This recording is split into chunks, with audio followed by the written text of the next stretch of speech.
Yun, good day mga kajugol. So medyo maingay, maraming naglalagas-lasang mga tubig dahil sa ating mga pump. Pero gusto ko i-share sa inyo at matagal-tagal na rin tayo hindi nakapag-vertical na long form na content dito sa Facebook. Kasi nasa YouTube na yung channel natin. Ayan, so para medyo pumaldo-paldo naman tayo. So ayun, so abangan ko kayo dun sa YouTube channel natin guys ha. Ayan, so kung galing kayo dito sa Facebook, nakarating kayo sa YouTube, mag-comment kayo dun sa latest video natin. Ayan, para alam ko rin kung kailan kayo napodpad dun. Ayan, so update ko kayo dito guys. Ayan, dito tayo ngayon sa backyard natin guys. So napansin nyo, iba na yung setup natin dito. Sana napanood nyo sa YouTube. So magkita tayo dun sa YouTube. Hintayin ko yung comment nyo dito sa same video na to. Ayan. So ito na yung malaki natin na tab. So para sa mga nasa YouTube, continuation lang to nung nakaraang video. So ito na yung mga tabs natin. Ito yung bago. Nilipat ko dito lahat nung July harvest natin. So 1 month old lahat ng fry dito. Ayan, 1 month yung mga yan. So ito yung nasa dalawang tank dito na 5 gallons. Ayan, nilabas ko na. Ayan, ito yung dito. Ito yung birthday nila oh. Ayan yung dalawa pa, kakalabas ko lang. Ayan. Tapos ito yung mga bago nating fry. Ito at saka ito, tsaka ito. So ito ay mga mid July. Ito ay GBT na veil tail. Ayan, ito veil tail yan. Ayan. Then ito naman guys, mga last week ng July. Ayan. Ito kahapon lang. Ayan. So ito kasi ito yun eh. Ito yung may parents dyan, yung PKBM red eye natin na lyre tail. So ito nanganak sila. So dinede-worm ko kasi guys, kahit wala naman silang worm, para kapag nilipat ko sila, tinatanggal ko kasi yung mga suso. So given na ganun yung process natin ngayon, dine-worm ko na rin. Ayan, para sure na wala tayong kahit anong sakit. Ayan. So dide-worm natin yan lahat, pera lang sa mga fry kasi fry bago naman yan. Ayan, tsaka binanlihan ko lahat ng sponge filter niyan. So i-reset natin lahat. So dito may mga fry din tayo. Ito 10 gallons, konti lang laman yan. And then ito naman, bago lang din, last week lang. So first week of August naman itong mga fry na to. Ayan. So dito guys sa likod, magse-setup na tayo na mas malalaking mga grow out. Ayan, para hindi lang naman tayo sa labas meron. So dito mga low maintenance na yung ilalagay natin, mga todo grow out talaga. Kasi malalaking filter ilalagay natin dito. Kasi ito magiging breeding rack natin to. Puro breeding lang dito sa 5 gallons. So once nakatapos na itong mga maliliit natin dito, magpapagawa tayo ng rack na 10 gallons at doon tayo mag-grow out. Ayan, puro 10 gallons lang grow out. Para isang batch, isang 10 gallons. Ayan, then every batch, isang reset. Ayan, so ganun kalinis ang gagawin natin para walang halo-halo. Ayan. Ayan, dito lang nito, halo-halo. Ayan, ayan, magkakaiba tuloy ng size. Ayan. Pero, ayan, anyways. So ito yung mga batch na to, i-gender na natin yan and then lilipat sa harap once natapos na yung cycling natin ng dewormer. Yung dewormer kasi guys, yung astig o yung kahit anong dewormer yung gamitin nyo guys, lalo kung yung astig, mas maganda 3 cycle, 3 weeks.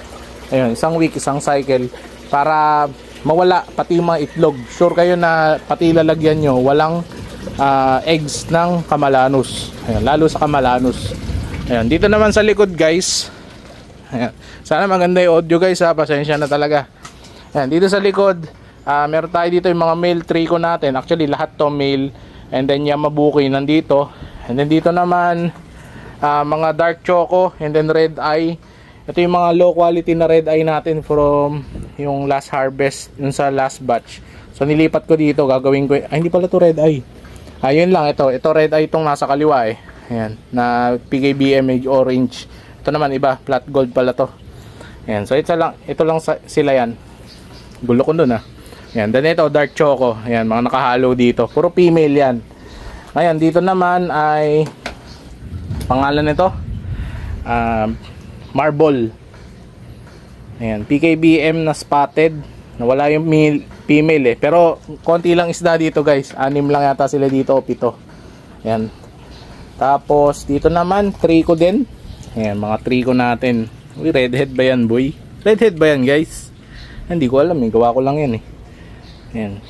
Ayan, tanong nyo ha sa channel kung may binilan ba si Jugols ng redhead. Ayan, kayo na maghanap. bumili ba ako ng redhead na trico. Ayan. Kahit kanino, si Nico Hoson guys, pangalan ko Nico Hoson. Tanong nyo kung may binilan ako ng redhead sa kahit saan dito sa Pilipinas o sa Thailand. Ayan. So, ganun tayo magbi-breed guys. Ayan. Then dito naman guys, share ko lang to. Meron tayo dito isa pang trico. So, virgin to. Ayan, virgin to. Itong tab na to, virgin. So, bibreed natin to ng ibang strain. Ayan. Bibreed natin yan ng ibang strain. Abangan nyo lang kung ano yan. And then ito yung mga red zebra natin. Golden zebra pala. Ayan. So bibreed din natin yan. Ayan. Panoorin nyo yung iba nating vlog guys. Yung sa mga dito sa Facebook. Ayun. Hindi ko kayo nakalimutan. Syempre continue naman yung process natin. Puro kasi gel food yung mga nakaraan nating content. Pero ayan, tuloy-tuloy tayo. Ayan. Nandito kami ngayon sa YouTube. So follow na kayo. And don't worry, meron tayong giveaway sa Facebook. Sali kayo sa channel. Ayan. Meron tayo dyan. #Jugols na channel. Yan, dito guys, mga PKBM to na class B dati. Pero nakita nyo, pagka na outdoor tab yan guys sa green water, tingnan nyo yung magiging ano yan, quality nyan. Ito guys, yung mga class B natin, yung mga blue yung ulo, yung mag gray yung ulo, yun yung class B sa akin. Ayan, then tingnan nyo naman. Masasalban nyo pa yan guys. Ayan, kaya hindi ako basta-basta nagtatapon ng ano, ng PKBM. Ayan, may mahahabol pa yan guys. Ayan, lahat yan, oh. Tingnan sila. Full mask na. Ayan, konti. Ito, may iba na konti pang blue. Pero ayun, siguro, hindi na sila mahabol. Pero ayun, almost siguro 80% nila. Okay pa, nasalba pa. Ayan. Ayan, pero pabagyo na rin. And then, ito guys, oh, nasira yung tent natin. Makita nyo lang yan sa YouTube. So, sali na kayo sa YouTube natin. Follow kayo, abangan kayo doon. Comment kayo, sabihin nyo, galing kayo Facebook. And then, shoutout natin kayo. So, wag naman libo-libo guys, ha. Ayan. Ayan, pero ayun, hintayin ko kayo dun guys. Tatry ko kayo shoutout lahat. Ayan, then dito naman dark choco, alam nyo na yan, makita nyo na yan. Then ito, ililipat natin lahat yan sa bagong rack. Papagawa tayong bagong rack, maraming rack. And then ayun, so kung sakaling mawala ako guys, anytime this week or anytime this month, well ayun, nanganak na si Jugol, so medyo lie-low tayo. Pero I will try my best para isalba si Jugols hanggang ayun, hanggang kaya ko, hanggat kaya natin yung mga bago nating responsibilidad. Okay, ayan. Well, yun lang naman. Yun lang na yung update natin.